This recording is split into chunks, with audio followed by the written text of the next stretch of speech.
안녕하세요, 여러분. 책 읽어주는 누나입니다. 저처럼 초등학교를 다니는 친구들이라면 아마 이쯤에 방학을 했을 거예요. 제가 또 조금 오랫동안 부재를 했었는데, 그래도 저는 꾸준히 유튜브를 할 예정이라는 거를 밝혀드리고 싶고, 또 그동안 구독해주신 분들에게도 감사드립니다. 이번에 할 내용은요, 제가 이 여름방학 동안 제 또래 초등학교 친구들이 꼭 한번 읽어봤으면 좋겠는 필독서 4권을 준비해 왔는데요. 자, 그러면 하나씩 설명해 드리도록 하겠습니다. 첫 번째 책은 달러쿠트 꿈 백화점인데요. 이 책이 굉장히 다른 곳에서 추천 도서로 많이 나왔는지도 몰라요. 이 책이 굉장히 유명한데, 이 책의 줄거리를 스포 없이 간단하게 설명해 보자면, 이 책은 꿈백화점이라는 제목과도 걸맞게 정말 꿈을 파는 백화점입니다. 그래서 그 잠들면 무의식적으로 찾아오는 곳이 이 백화점이 있는 세계인데, 그렇게 현실 세계하고는 약간 동떨어진 세계에 있는 곳이 백화점인 것 같아요. 책을 읽어보니. 그래서 이 책에서는 그 자면서 이 백화점을 찾아와서 꿈을 사고는 그 꿈을 꾸고, 뭐 물론 그 백화점에서 꿈을 샀다는 사실은 기억하지 못하죠. 그리고 또 아침에 일어나서 그 꿈을 꾸고 느낀 감정을 꿈을 가져간 그 값으로 받습니다. 이 책에서 일어나는 주인공 직원의 스토리하고 또 다른 꿈 제작자들이란 설정도 있거든요. 그리고 꿈을 살아온 사람들의 여러 가지 설정들, 그런 것들을 보다 보면 정말 판타지적이고 재미있는 소설입니다. 판타지를 좋아하는 저로서는 진짜 명작이었어요. 사실 빌려온 책인데 정말 사고 싶을 만큼요. 저희 반 친구가 이걸 왜 이렇게 자주 읽는지 알 것 같았어요.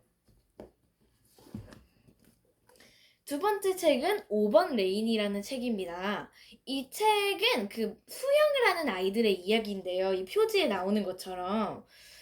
이 책의 주인공 강나루는 그 초등학교 6학년이고요. 한강초등학교 수영부의 에이스입니다. 근데 나루한테는 초희라는 라이벌이 있어요. 김초희라는 라이벌이 있는데, 걔하고 약간 그런 배틀을 하면서 지내는 약간 그런 신경전 같은 것도 있고, 또 새로 전학 온 전학생이 막 수영을 굉장히 잘하고, 뭐, 또 친하게 지낸 친구하고 우정이 약간 금이 가고, 그런 식의 약간 일상적인 스토리들을 묶어서 만든 책인데요. 이 책에서 나루는 굉장히 승부욕이 강한 편이라 교장 선생님이 그 결과에 상관없이 열심히 하는 것이 중요합니다. 라고 했을 때 결과가 상관이 없으면 열심히 안 해도 되지 않을까라는 생각을 하는 그런 타입의 친구라고 생각하시면 되겠습니다. 그런데요, 여러분, 승부욕이 많다는 게 절대 나쁜 게 아니거든요. 오히려 약간 그 경기에서 이길 수 있다. 그런 열정 같은 걸 심어주는 나쁜 거는 아니고 굉장히 열정적인 괜찮은 거죠. 그래서 여러분들이 이 책을 한번 읽어보면 약간 그런 소소한 일상의 재미나 아니면 그리고 얘한테 이렇게 언젠가 깊이 몰입해서 보고 있을 거예요. 얘가 느끼는 여러 감정들에 공감을 하면서요. 진짜 제가 나루가 된 것 마냥 확 공감이 되는 게 느껴졌어요. 여러분들도 그럴지는 몰라도 그래도 한번 꼭 추천드리는 책입니다. 세 번째 책은 책과 논의는 집이라는 책인데요. 이 책은 제목부터 약간 특이하죠? 책과 논의는 집이라니요. 이 책의 주인공 장이는 이때 시대가요, 그 천주교를, 그러니까 하느님을 믿는 종교를 굉장히 탄압하던 시대가 있었어요.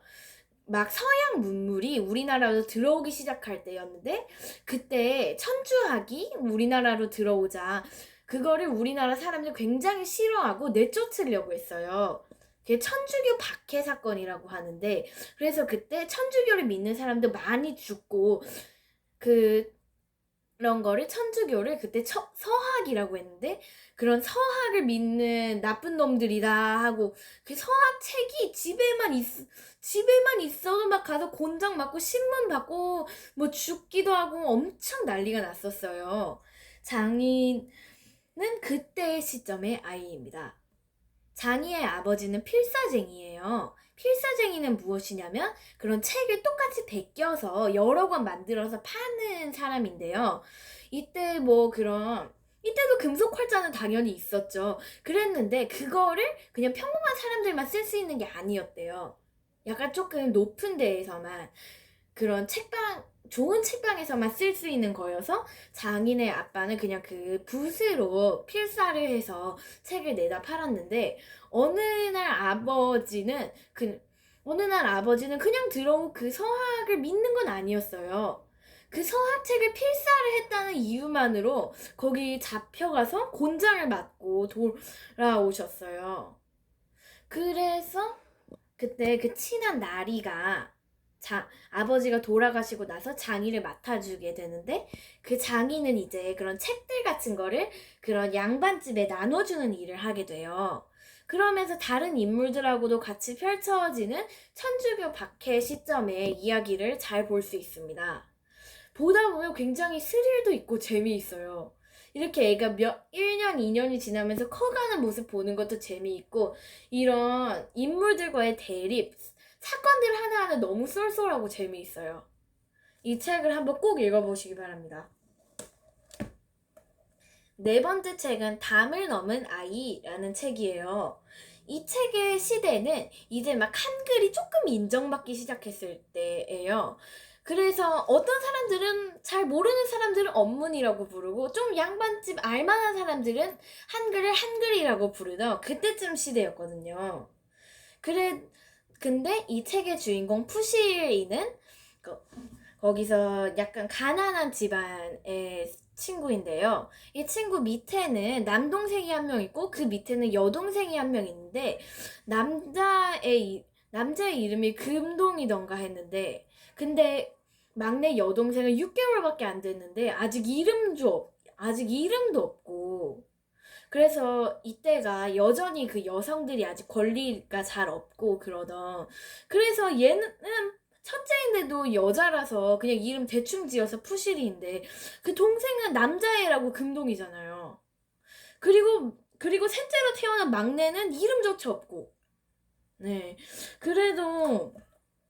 그래서 어느 날 돈이 너무 없어서 푸시리네 집이 그래서 엄마가 부잣집에 그 젖을 먹여주는 어미 역할로 가게 됐어요. 그 부잣집에는 그 어린 아들이 엄마가 일찍 세상을 떠나서 그 젖을 먹여줄 사람이 필요하다고 젖어미로 푸시리네 엄마를 고용했어요. 그런데 6개월이면 아직 젖 먹을 나이잖아요. 그래서 푸시리는 어떻게든 이 막내 동생을 살려보려고 그게 그 쌀을 이렇게 묽게 끓여서 그 숙련보다도 더 묽게 만들어서 막 먹이면서 겨우겨우 동생을 살려나가요. 그, 그랬는데 그러면서 계속 그 위기가 찾아올 때마다 엄마한테 가서 젖을 먹이는데 그 와중에도 그 푸시리가 그 어떤 아가씨를 만나요. 그 아가씨를 만나서 그 아가씨가 이 푸시리한테 한글을 가르쳐 주기 시작해요. 그러면서 여자들도 교육받을 권리가 있다. 이런 느낌의 가르침을 주기 시작하죠. 푸시리한테. 그 아가씨의 이름이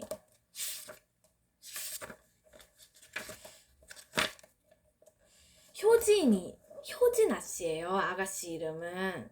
근데 아가씨가 그 푸시리한테 한글을 가르쳐 주기 시작하면서 푸시리한테 어떤 책을 주는데 근데 반전이 뭔지 아세요? 이 효진 아가씨네 집이 그 푸시리네 엄마가 전어미로 간 그 집이에요. 그 애기의 누나가 효진 아가씨예요. 그러면 또 그 효진 아가씨가 어머니가 쓴 책이든 아 맞다 어머니가 준 책이라고는 안 했고 그 책 어머니가 아끼던 책이다 하고 줬던 그러면 그 어머니는 그 그 동 그 애기의 그 엄마인 거죠. 이렇게 약간 얽히는 약간 그런 연결고리도 있고 그 아기 이름은 한준이에요. 그 푸시리 동생하고 똑같은 나이에 마지막에는 푸시리가 스스로 그 동생의 이름을 해님이라고 지으면서 다시 한번 편견의 담을 넘는 그런 이야기로 끝이 나요. 이 세상을 해님처럼 밝게 비춰주는 해님 같은 아이가 되어라 하고 푸시리가 해님이라고 지은 거죠. 어머니와 아버지가 이름을 지어주지 않고 6개월짜리 아기라고 무시받는 애 이름을 왜 여태껏 내가 이름을 지어줄 생각을 못했을까? 하고 푸시리가 아기의 이름을 햇님이라고 지어주게 되죠. 네, 여기까지 제가 꼭 소개하고 싶은 4가지의 책의 이야기를 모두 끝냈습니다. 제가 조금씩 얘기해드린 줄거리에 스포일러가 되지는 않았는지 조금 걱정되네요. 그래도 제 리뷰를 들어보시고 이 책이 한번 읽어보고 싶어졌다면 저는 그것만으로도 완전 만족입니다. 이 책들 중 하나라도 꼭 한번 읽어보시고 한번 책의 재미를 느껴보세요. 여름방학 꼭 추천 도서입니다. 그러면 다음에 저는 더 재밌는 영상으로 찾아뵙겠고 다시 한번 얘기하지만 유튜브 활동 꾸준히 이어갈 예정입니다. 네, 그러면 지금까지 책 읽어주는 누나였습니다. 안녕!